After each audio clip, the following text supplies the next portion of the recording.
ever factory outlet Mukunda Jewelries grand opening December 14న హన్మకొండలో. నమస్తే రమగారు. నమస్తే చే రమగారు, కాపీ కొట్టడం అంటే పుస్తకాలు చదువుల్లో కాపీ కాదండి, వ్యక్తుల్ని, వారు చెప్పే విధానాల్ని, వారు అనుసరించే పద్ధతుల్ని కాపీ కొట్టడం కరెక్టేనా?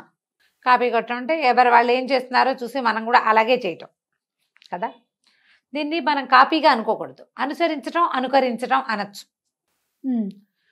ఎవరినైనా అనుసరించాలి, అనుకరించాలి, రెండు అవసరమే, మంచిదే, సూపర్. కానీ మన మైండ్ పెట్టద్దు అక్కడ, యాజ్ ఇట్ ఈజ్ పెట్టే కాపీ పేస్ట్ అయినా. కాపీ పేస్ట్ కొంతకాలం చేస్తావు, బతుకంతా చేయలేం కదా. మనం ఆలోచించాల్సింది అది. అనుసరణ అనుకరణ ఈ రెండు మన జీవిత పాఠాలు చేయ. పిల్లలు సంటెప్పుడు వాడు అనుకరించే చేస్తాడు. బాయ్ చెయ్యపు, 1 2 చెప్పు, 3 చెప్పు, చెప్పిస్తాం. వాడు ఏం నేర్చుకుంటాడు? 3లు 4లు అన్నీ మనని చూసే నేర్చుకుంటాడు. మనం కూడా అలాగే చిన్నప్పుడు నేర్చుకున్నాం. మన అమ్మని అనుకరించి, అమ్మ వేసిన పద్ధతి ప్రకారమే మనం చాలా పనులు చేస్తాం. అమ్మని అనుసరించి ఆమె యొక్క ధోరణిని మనం నేర్చుకుంటాం. ఇప్పుడు అనుకరణ అనుసరణ ఎవరి దగ్గర ఉన్నట్టు? క్లోజ్ సర్కిల్స్లో. మన ఇంటికి ఎవరైనా పిల్లలు వస్తే ఆ పిల్ల ఇట్లా కళ్ళారుతుంది అనుకో, మన ఇంట్లో ఉన్న బుడ్డట్టుకుంటే ఇట్లా ఆరుతాడు, అది వెళ్ళిపోయి వీడు తయారవుతాడు. అవును. అది వేలు చిగుతుంటే వీడు, అది గోళ్ళు కొరుకుతుంటే వీడు కదా. అది బుద్ధిగా కూర్చొని రాసుకుంటుంటే వీడు మాత్రం చేయడు. కరెక్ట్ అండి కదా. మనం కూడా అంతే చేయ. మనకి ఏది నచ్చిందో దాన్ని కాపీ చేస్తాం. మనం ఏది ఆచరణీయమో అనుసరణీయమో దాన్ని చెయ్యము. అది కష్టం. మనకు ఒక ఆసక్తికరంగా ఉంటుంది చూడు.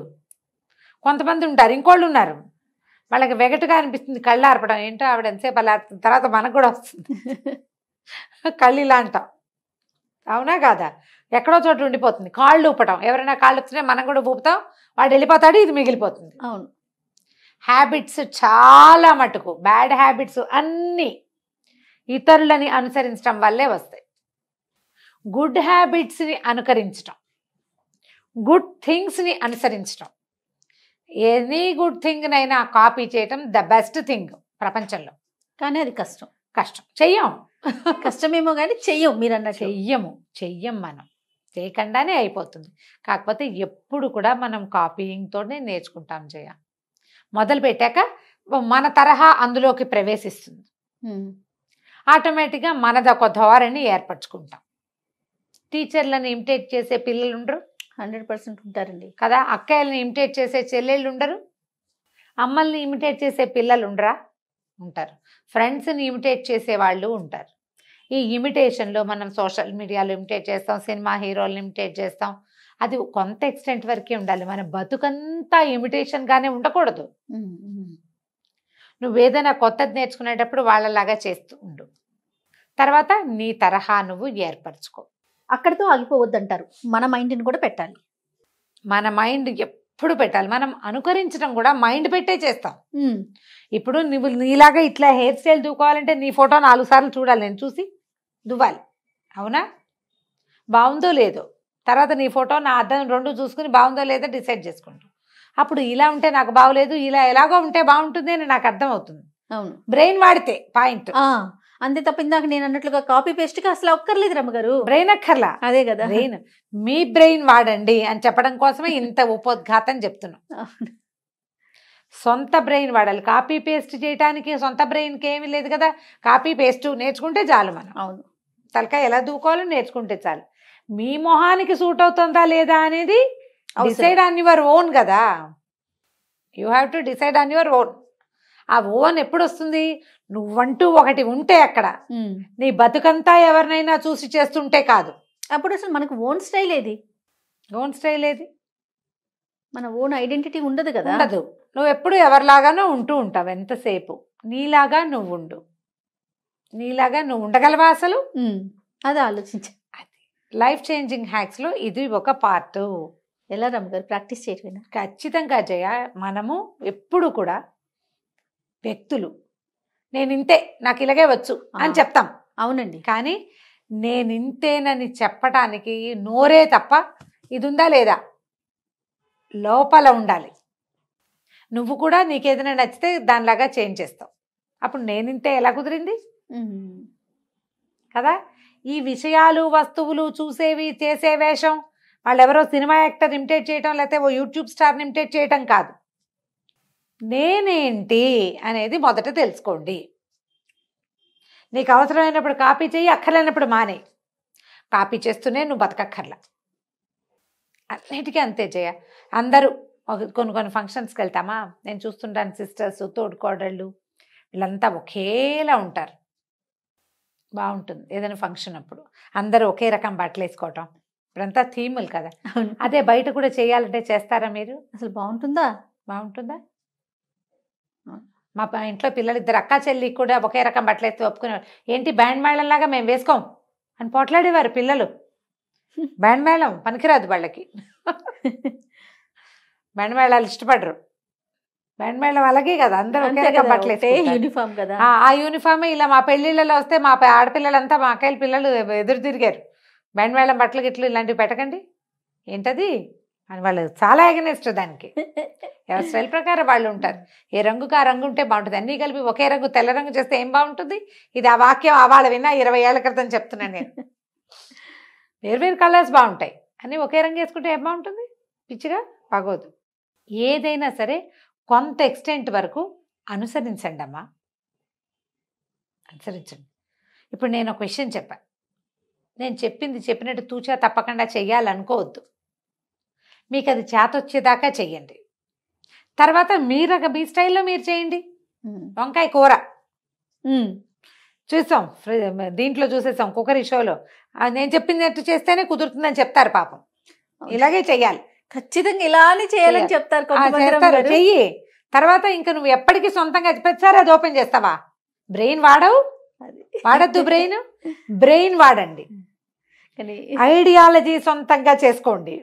మీ సొంత స్టైలు మీ జీవితంలో ఇంకొకళ్ళది అనుబంధం వాళ్ళతో ఉండాలి, అనుకరణ ఉండాలి, వారి ముద్ర ఉండాలి, కానీ వారే మీరుగా మారద్దు. ముద్రలు క్రమంగా పాతబడాలి. మనల్ని చూసి కొంతమంది అనుకరించేలాగా మనం తయారవ్వాలి కదా. అవ్వాలి, లేకపోతే నీది నువ్వే. నిన్నెవరు అనుసరించద్దు, నువ్వెవరిని అనుకరించొద్దు. అంతే, నీది నీకే. వంకాయ కూర నేర్చుకున్నారు ఎవరైనా, అదే వంకాయ కూర నేర్చుకున్నావు, దాన్ని వాళ్ళు జీలకర్ర వేసారు, నువ్వు ధనియాలు చేసి చూడు. వాళ్ళు పల్లీలు వేసారు, నువ్వులు వేసి చూడు. వాళ్ళ పిల్లని వాళ్ళు అదేదో చదివించారు, నువ్వు ఇంకోటిసారి చదివించు. వాళ్ళలాగానే నువ్వు చేయక్కర్లా. అంతే. పోనీ వాళ్ళలాగా మనం చేసినా మీ రకం మీది. ఇలా చూడు, ప్రతిదీ చేయ. ఈ వంకాయ కూరలో నువ్వులా పల్లీలా దగ్గర నుంచి పిల్లాడిని ఇంజనీరింగ్గా ఈసీనా అనేది కూడా కాపీయే. అవును, వాళ్ళ పిల్లాడిని వాళ్ళు ఐఐటి పంపించారు కాబట్టి మన పిల్లాడు వెళ్ళకపోతే కుదరదని. ఎందుకు వీడి శక్తిని అనుసరించి వీడేదో చేస్తాడు కదా. మనం ఆ చిన్న విషయం దగ్గర నుంచి ఈ పెద్ద విషయం దాకా పండక్కి వాళ్ళు 10,000 పెట్టి బట్టలు కొన్నారు కాబట్టి మనం కూడా 10,000 పెట్టి కొనాలి. మన శక్తిని అనుసరించి కొంటాం, మన అవసరాన్ని బట్టి కొంటాం. వాళ్ళు 10 మనము 10 అయినంత మాత్రాన కాపీ అయినట్టు కాదు అది. మీ స్టైల్ ప్రకారం మీరు చేయండి. ఆలోచన మార్చుకోండి, చాలా ప్రధానమైనది. ఏంటంటే మనం కొంత మటుకు అనుసరించాలి. మనము అలా గుడ్డిగా అనుసరించవలసింది ఎవరిని? భగవంతుణ్ణి, గురువుని. ఈ 2 గుడ్డిగా అనుసరించాలి. మిగిలిన అందరినీ చూసి బాగుంది, వీళ్ళ పద్ధతి చాలా బాగుంది అని తీసుకోండి సరదాగా. తర్వాత అందులో మీదైన మీ పద్ధతిని చొప్పించుకోండి, ఓన్ చేసుకోండి దాన్ని. వాళ్ళ ఐడియానే ఓన్ చేసుకోవద్దు. ఆ ఓన్ చేసిన దాంట్లో మీ ఓన్ రంగు కొంత వేయండి దానికి. అది మీకు ఎంత సాటిస్ఫాక్షన్ ఇస్తుందో ఒకసారి ఆలోచించండి. సెల్ఫ్ సాటిస్ఫాక్షన్ అనేది ఒకటి ఉందా? ఎవరినైనా ఇమిటేట్ చేయడంలో ఎంత సాటిస్ఫాక్షన్ ఉందో, మీ ఓన్ థింగ్ని దాంట్లో చొప్పించడంలో దానికి 100 రెట్లు సాటిస్ఫాక్షన్ వస్తుంది. నాది గ్యారెంటీ. నిజంగా మీరు ఏదైనా సరే, ఎలాంటి విషయమైనా, ఇప్పుడు అక్కయ్యలు ఏవో వస్తువులు కొనుక్కుంటారు, చాలా బాగున్నాయి అంటారు, బాగుంది అంటుంది. వాళ్ళ ఇంటికి వెళ్ళినప్పుడు చూసాం, నచ్చింది మనం కూడా కొనుక్కున్నాం. అది కాపీ కాదు. వాళ్ళు ఫాలో అయ్యారు, వాళ్ళు చేస్తున్నారు, వాళ్ళ ఇంట్లో చూసాం. ఇవన్నీ కాపీలా అని అనుకోకండి, అవన్నీ కాపీ కాదు. లివింగ్ స్టైల్ వాళ్ళలాగానే మనము జీవించాలన్న భావనతోటి చేసేది మాత్రం ఖచ్చితంగా కాపీయే. వాళ్ళ పద్ధతి, వాళ్ళ పరిస్థితి, వాళ్ళ అవకాశాలు, వాళ్ళ ఆలోచనలు వాళ్ళవే. మన పద్ధతి, మన అవకాశం, మన ఆలోచన, అన్నీ ఒక రకంగా ఉండి మన ఆలోచన మాత్రం వాళ్ళ మీద ఉంటే ఎట్లా? ఇవన్నీ వేరు కదా, మనకు ఉన్న దాన్ని బట్టి కదా. పిండి కొద్దీ రొట్టెలు చేయాలి కదా. అంతే కదండి.